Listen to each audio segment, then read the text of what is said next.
हे परमपिता परमात्मा, आपको नमस्कार है। नमस्कार करती हूँ मैं आप सभी महान आत्माओं का।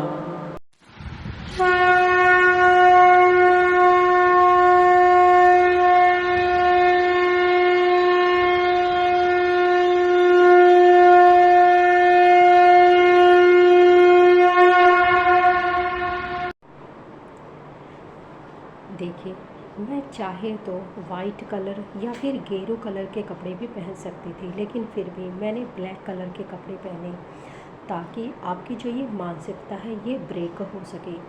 आप हमेशा व्यक्ति की पहचान उसके कपड़ों के अनुसार ही करते हैं या फिर किसी विशेष रंग के अनुसार करते हैं कि इस व्यक्ति ने इस विशेष रंग के वस्त्र पहने हुए हैं तो ये ज़्यादा धार्मिक है या फिर ये परमपिता परमात्मा से ज़्यादा अच्छे से जुड़ा हुआ है। लेकिन आपको सबसे पहले अपने इन भावनाओं से, इन बंधनों से ही बाहर आना है, तभी आप परमपिता परमात्मा को अच्छे से समझ सकते हैं। कोई फ़र्क नहीं पड़ता कि आपने किस रंग के कपड़े पहने हुए हैं, कोई फ़र्क नहीं पड़ता कि आपने किस तरह की या फिर किस देश की वेशभूषा धारण की हुई है। आप वेस्टर्न कपड़े भी पहन सकते हैं और आप देसी कपड़े भी पहन सकते हैं। आपका संबंध शरीर के अंदर विद्यमान उस ऊर्जा से है, उस ज्ञान से है, ना कि बाहरी वस्त्रों से। कई बार आपके साथ जो छल किया जाता है वो बाहरी रूपरेखा के अनुसार ही किया जाता है। आप किसी की भी मीठी बातों में फंस जाते हैं। आपको लगता है कि ये मीठी बातें सत्य है, लेकिन ऐसा नहीं है। हो सकता है कोई व्यक्ति आपके साथ बहुत अच्छी मीठी बातें कर रहा हो और उसके मन में जो ऊर्जा है वो नकारात्मक है, वो आपको किसी भी प्रकार की हानि पहुंचाना चाह रहा हो। तो आपको सबसे पहले इन्हीं बातों से बाहर निकलना है। दूसरा, आज हम जो ऊर्जा यूज़ कर रहे हैं, जिस महान ऊर्जा से हम अपने शरीर को स्वस्थ करना सीख रहे हैं, वो महान ऊर्जा 7 रंगों की है। मैंने आपको हस्त दर्शन की एक वीडियो दी थी जिसमें मैंने आपको बताया था कि आपको हस्त दर्शन करने हैं, लेकिन किसी ने भी उस वीडियो के अर्थ को नहीं समझा और जो मैं समझाना चाहती थी वो नहीं समझा। आज मैं उसे क्लैरिफाई कर रही हूँ, आप उसे ध्यान से देखिए। जब परमपिता परमात्मा की ऊर्जा सहस्त्रार के द्वारा हमारे अंदर प्रवेश करती है तो वो हमारे हाथों पर एकत्रित हो जाती है, यहाँ पर सफ़ेद रंग में, और यहीं से ये फैलती हुई हमारी उंगलियों में पहुँचती है और अपने अपने रंगों को धारण कर लेती है, अपने अपने गुणों को धारण कर लेती है। जब आप अपने चक्रों को हील करेंगे तो आप जानेंगे कि हर चक्र का अलग रंग है, लेकिन आपको फ़िलहाल इन रंगों में नहीं जाना है क्योंकि आप बिगिनर्स हैं।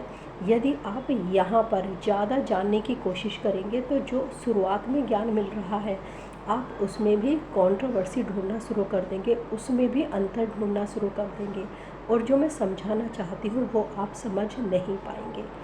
इसलिए जब आप बिगिनर्स हैं तो आप जब अपने चक्रों को हील करेंगे तो आप यहाँ से करेंगे, ना कि फिंगर्स से। जो भी सिंबल ड्रॉ करेंगे यहाँ से करेंगे, यहाँ से नहीं करेंगे। वैसे तो मैं आपको रूट चक्रा की वीडियो बना रही थी, लेकिन फिर भी मैंने सोचा सबसे पहले मैं आपको चक्रों का ज्ञान देना नहीं बल्कि चक्रों को हील करना सिखाऊंगी, ताकि जब आप चक्रों को हील करेंगे, डेली हील करेंगे, 21 डेज़ का हमने टाइम रखा है, और उसके साथ ही मैं आपको हर चक्र के बारे में भी बताऊंगी। मैंने यहाँ पर अपना फेस रिवील नहीं किया है, इसका एकमात्र कारण ये है कि आपको मुझसे नहीं जुड़ना है, मेरे ज्ञान के साथ जुड़ना है। जब आप मेरे ज्ञान के साथ जुड़ेंगे तो जो वास्तव में मैं ज्ञान देना चाहती हूँ आप उसे समझेंगे। आपकी प्रॉब्लम यही है कि आप केवल व्यक्ति से जुड़कर रह जाते हैं, उसके ज्ञान से नहीं। लेकिन आज आपको ज्ञान से जुड़ना है, व्यक्ति से नहीं। मैं जो भी करती हूँ परमपिता परमात्मा के आदेश के अनुसार ही करती हूँ, इसीलिए जिस दिन उनका आदेश होगा मैं अपना फेस भी रिवील कर दूँगी। मेरे लिए कोई प्रॉब्लम नहीं है, मैं भी आप जैसी ही हूँ, बिल्कुल आपके समान। बस फ़र्क इतना है कि मैंने सत्य को जान लिया है और आप जानने के रास्ते पर हैं। हमने मीठी मीठी बातें बहुत सुन ली है, मीठी मीठी बातें बहुत पढ़ ली है, अब बात आ गया है अनुभव की। अब अनुभव करना है। कलयुग की हर सोच से बाहर निकलना है।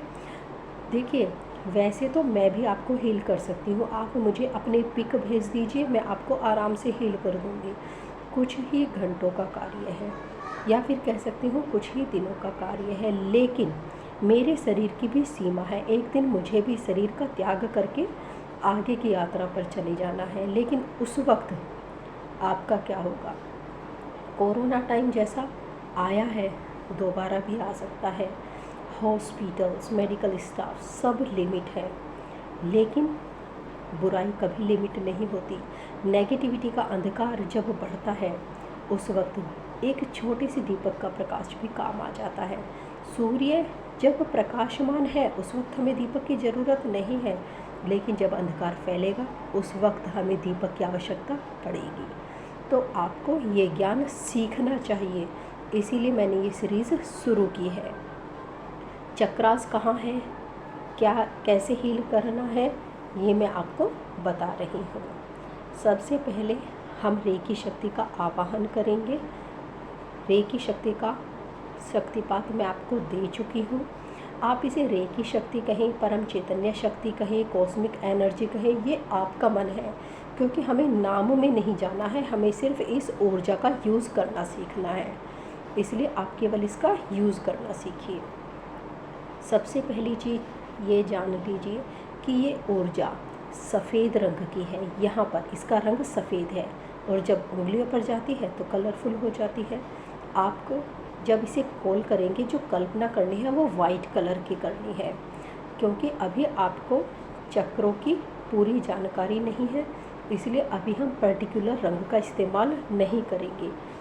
मिड से इस तरह कपनुमा बनाकर, देखिए सूर्य का प्रकाश हर जगह है, चारों ओर फैला हुआ है, लेकिन जब आप उसे पर्टिकुलर यूज़ में यूज़ करते हैं, लेंस के द्वारा यूज़ करते हैं, तो उसे एक पर्टिकुलर दिशा दे देते हैं। वही काम आपको आज करना है। आप जब यहाँ से करेंगे तो इसे पर्टिकुलर दिशा मिलेगी, और आप जिस भी चक्र को हील करना चाहते हैं उसे कर सकते हैं। अभी आपको ये नहीं मालूम कि कौन सी बीमारी किस चक्र से संबंधित है, कौन सी भावनाएं किस चक्र से संबंधित हैं। आपको इम्बैलेंस के बारे में कुछ नहीं मालूम, बैलेंस के बारे में कुछ नहीं मालूम, आपको केवल हील करना सीखना है। कुंडलिनी शक्तिपात के बाद आपको अपने हाथों पर एनर्जी फील होनी शुरू हो गई होगी। मैंने आपको हस्त दर्शन की वीडियो दी थी, उसका मीनिंग भी आप नहीं समझ पाए, लेकिन मैं आपको वो ज़रूर समझाऊंगी। हम रेकी शक्ति का आवाहन करते हैं। सबसे पहले अपने आप को शांत करेंगे। हे परमपिता परमात्मा, आपके निर्मल प्रेममय शक्ति से मुझे प्रकाशित कीजिए। हे परमपिता परमात्मा, अपने निर्मल प्रेममय शक्ति से मुझे प्रकाशित कीजिए। आपकी वो शक्ति जो कण कण में ऊर्जा का संचार करती है, सकारात्मकता का संचार करती है, जो हर चीज़ को शुद्ध, पवित्र और निर्मल कर देती है, मैं उसी महान शक्ति का आवाहन करती हूँ। देखा आपने, आपके दोनों हाथों पर वाइब्रेशंस फील होनी शुरू हो गई है। मेरे हाथों पर तो हो गई है, और जिन आत्माओं के हाथों पर नहीं हुई है, वो कुंडलिनी शक्ति का शक्तिपात लें और उसके बाद आवाहन करें। अब आपको ये देखना है कि आपकी कौन सी नाड़ी ज़रूरत से ज़्यादा एक्टिव है और कौन सी कम एक्टिव है। ये आपको अपने व्यवहार से पता चलेगा। यदि आपको गुस्सा ज़्यादा आता है तो समझ लीजिए आपकी सूर्य नाड़ी ज़रूरत से ज़्यादा एक्टिव है, और यदि आप हर पल डरते रहते हैं, थोड़े से दब्बू स्वभाव के हैं, तो आपकी चंद्र नाड़ी ज़्यादा एक्टिव है। यदि चंद्र नाड़ी एक्टिव है तो आप अपना सीधा हाथ नीचे रखेंगे और उल्टा हाथ ऊपर रखेंगे, इस तरह से। लेकिन यदि आपकी सूर्य नाड़ी, आपके शरीर में गर्मी ज़्यादा है, तो आप अपना उल्टा हाथ नीचे रखेंगे और सीधा हाथ ऊपर रखेंगे, ऐसे। और इसे अपने रूट चक्रा से शुरू करेंगे। कभी भी चक्रों को ऊपर से नीचे की ओर नहीं, बल्कि नीचे से ऊपर की ओर क्लियर करते चलेंगे। सबसे पहले हम अपनी रीढ़ की हड्डी के निचले भाग पर अपने दोनों हाथों को इस तरह से रखेंगे और हील करेंगे।